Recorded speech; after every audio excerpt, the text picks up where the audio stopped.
Mes frères, il y avait quelqu'un qui faisait quelque chose que je n'aimais pas, et ce pendant des mois et des années. J'ai décidé de jeûner et de prier pour que Dieu change la personne. La personne ne changeait pas. Et chaque fois que la personne faisait la même chose, j'étais irrité, énervé, en colère. Et un jour, j'ai demandé à Dieu, pourquoi est-ce que il ne change pas la personne? Et puis Dieu m'a dit, pourquoi je ne me demande pas pourquoi toi je ne te change pas? Le Seigneur m'a dit que si quelqu'un pour qui tu as jeûné, prié, que tu as enseigné, répète la même chose envers toi, il dit envers toi, la même chose envers toi pendant longtemps, c'est que c'est toi que je vais changer, c'est pas lui. Il m'a dit en fait, la rapidité avec laquelle tu te mets en colère, là, c'est ça que je vais changer d'abord. Ça c'est la poutre.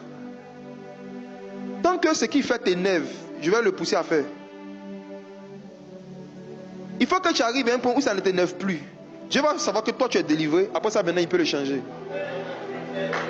C'est bon? Ouais.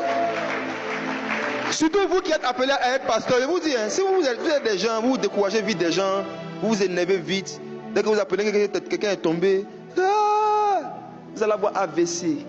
Vous allez avoir AVC. Hein?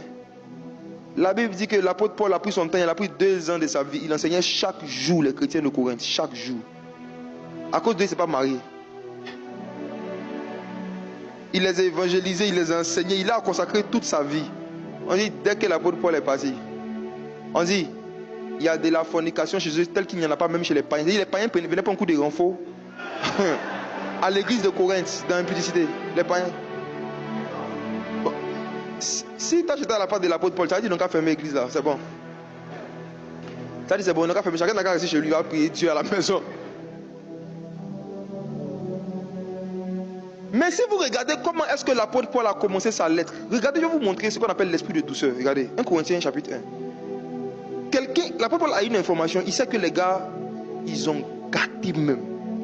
On dit les païens même derrière, puis les païens sont étonnés. On dit c'est au point où il y a un qui sautait à la femme de son papa. C'est-à-dire que la femme de son papa est devenue sa go. Et puis il prêchait dans l'église, au vu et aussi de tout le monde. Et puis Paul dit que lui-même il n'avait pas honte. Et puis ce mec qui savait aussi ça ne le gênait pas. On sait qu'ils sont dans une relation bizarre, et puis ça ne gêne personne. Paul savait ça, hein? Mais sachant ça, il doit écrire une lettre. Mets-toi à la place de Paul. Tu dois écrire une lettre tu dois écrire une lettre à des personnes qui sont dans une impudicité telle qu'il n'y en a pas chez les païens. C'est au point où un a pris la femme de son frère. Ton chapitre 1 va ressembler à quoi? Vous là. Il y a des gens qui disent non, comment tu allais introduire la lettre à des impudiques et des incestes, des incestueux? Comment tu allais leur parler? Regardez la différence entre notre cœur et le cœur de Paul. 1 Corinthiens chapitre 1 verset 1. Regardez Paul. Regardez comment il parle à ces gens.